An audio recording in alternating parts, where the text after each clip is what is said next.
Hello, welcome back to the Three Orcs channel. This is David. Today, I want to go over the Verbobonc campaign guide action plan. I put together this plan for my collaborators to help work on this campaign. I need to be more organized. I work on this every day for hours every day. I create several articles with artwork, lots of writing, but also I have other Dungeon Masters in the Three Orcs Discord and Patreon. I also create articles for this campaign and maps for different locations in the area of Greyhawk, different towns and cities and organizations. And so I felt that I needed to create some sort of chart to stay organized, like a project manager. I was in IT and I managed a lot of projects over the years, and I realized that that's what's needed here to stay organized. I'm going to go ahead and show you what I created. The article itself is on World Anvil on the Three Orcs website, Verbobonc Campaign Guide 576 Common Year, and it's in the campaign section of the table of contents. So let's go ahead and take a look at that and we'll go over that. Hello down here. This is the splash screen of the World Anvil website for the campaign. It's public facing for everybody to use, and it's following the Wizard of the Coast fan content policy for other Dungeon Masters out there to use in their campaign. And as I said many times before in all these videos, I try to create this content close to canon as possible to the original Greyhawk box set by Gary Gygax. Also, I'm using Living Greyhawk material. Now, I run this campaign. The traditional timeline for the Temple of Elemental Evil is 576 Common Year per the module by Gary Gygax. But Living Greyhawk material is from 594 Common Year and up. But those locations still exist, like Sheer Knob, Ostwerk.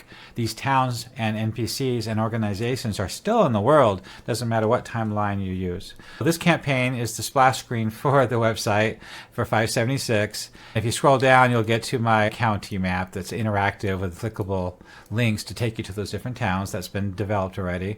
The links that are not clickable I have not done yet, and I'll show you that in that project plan chart coming up.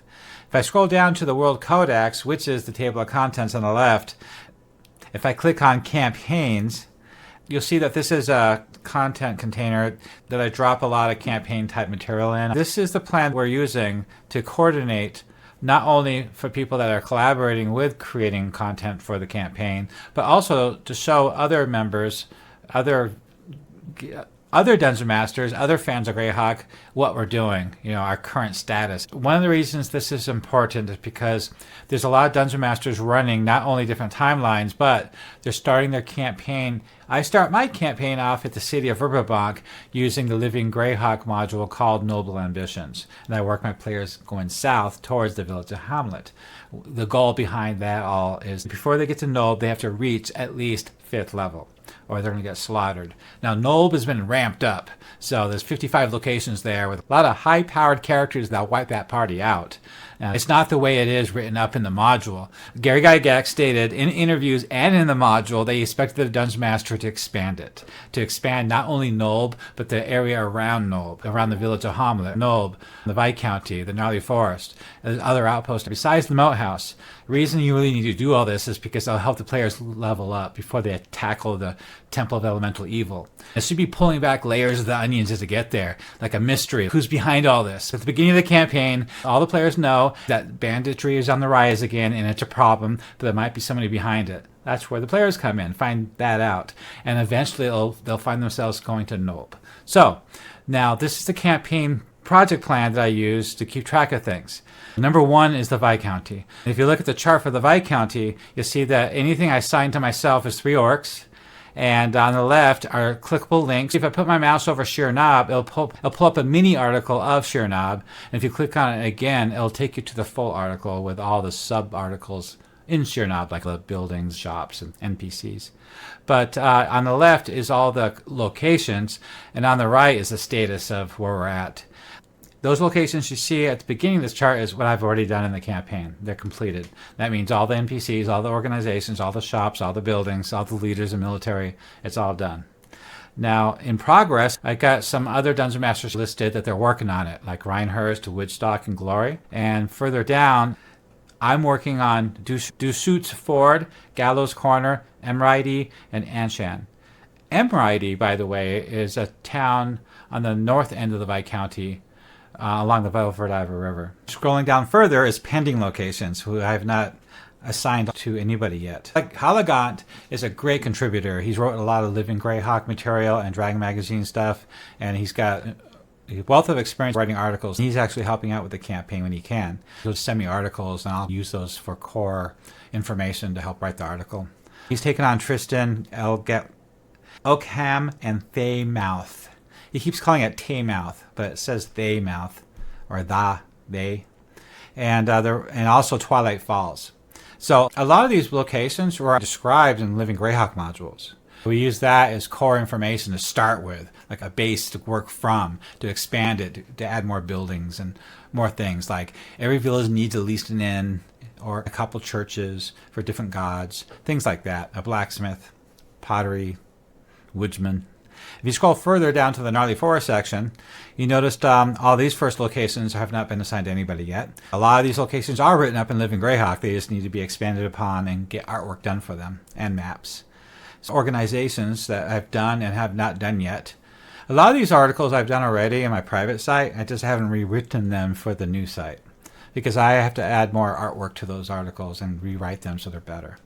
Because I wrote most of these about 6 years ago. 3 is Greenway Valley.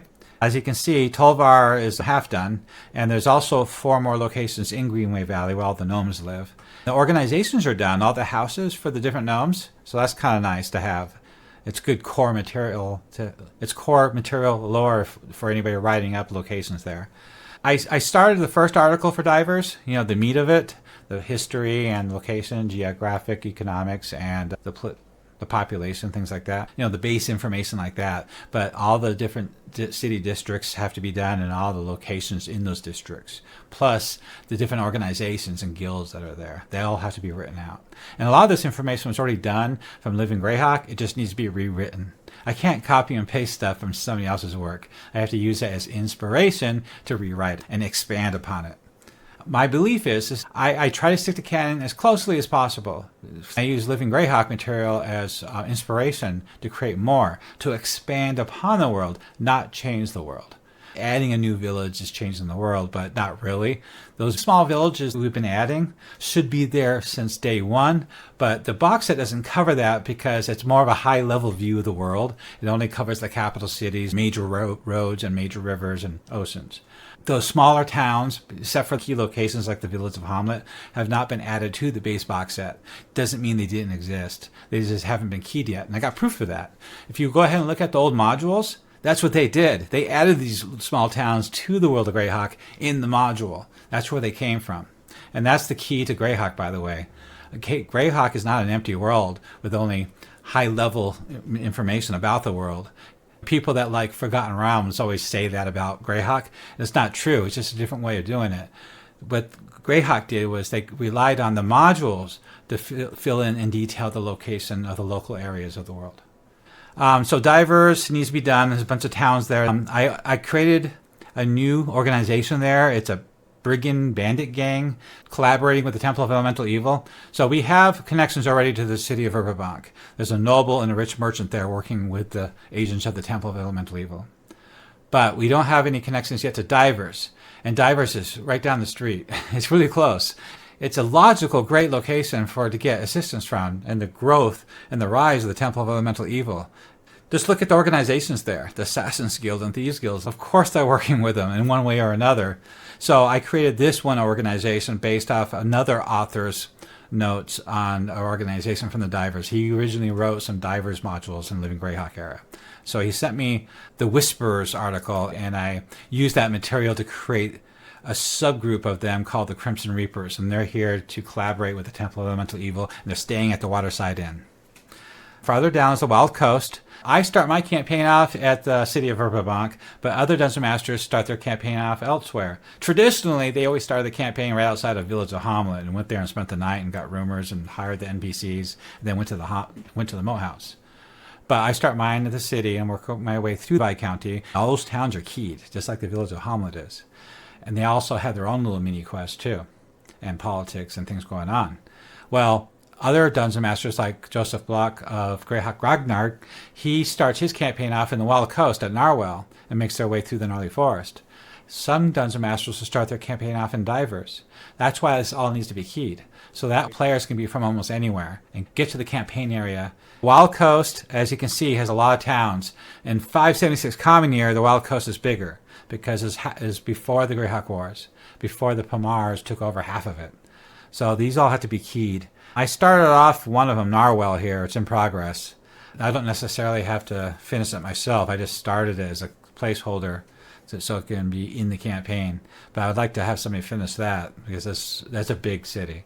Also, the Slaver Lords need to be started too, their organization, because they're collaborating with the Temple of Elemental Evil. They're getting slaves to the temple through the Forest Road, the Gnarley Road, through the Gnarley Forest. And also there's a slaver pirate ship working out of there too, coming down the river. Below that is Selene, the Fairy Kingdom. They did close their borders. Queen Yolanda closed their borders, and she doesn't care about anybody else but themselves. They become isolated, but there is still the Knights of Luna that do care, and they're involved. They can be involved. It's up to the Dungeon Master how much involvement you want with Selene.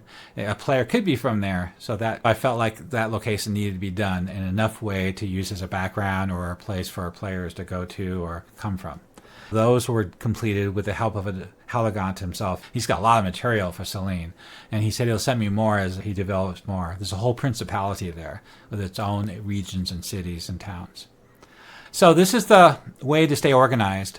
And if anybody wants to just keep tabs of where the campaign's at, they can look at this. If they want to get involved, please come to my Patreon and support me there. If you join the Patreon, not only do you support the project, but you get extra material like higher resolution maps, articles, and artwork. Also, if you come to the Three Orcs Discord channel, you can collaborate with us. You can go there for a number of reasons. You can just sit back and listen and hear what's going on every day.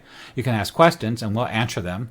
Or you can get involved and review the stuff I'm putting out. Before I put it out in World Anvil, I always pop it up on Discord and ask you guys what you think about it. Or while I'm working on it, I'll say, hey, does this look right to you? Does this sound right to you? Does this work? And I'll get feedback. Also, other Dungeon Masters on there are creating their own stuff too, or asking questions about their campaigns. Since I'm kind of like the knowledge expert of my material, I can tell them. I can send them the articles to say, you need to look at this. I suggest this and that. You know, you got a half orc that's doing this. Hey, I got some organizations you might want to look at that might help you decide. Or I can suggest raids from the Temple of Elemental Evil, like what raiding party would be in the area and why, and what the players would get involved with, or how to direct the party into a certain direction, or what to hit them with.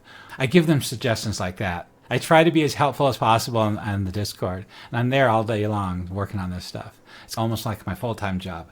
So what do you think of this? Do you think this is a big monumental waste of time for someone to create to help? Or do you think it's useful to stay on track and keep everybody else informed? Are you planning to start your own campaign at Temple of Elemental Evil? And would you like to collaborate with us to do that? Please join our Discord and we'll welcome to have you. There's a lot of us there. Did you enjoy video? Consider tossing support on my Patreon.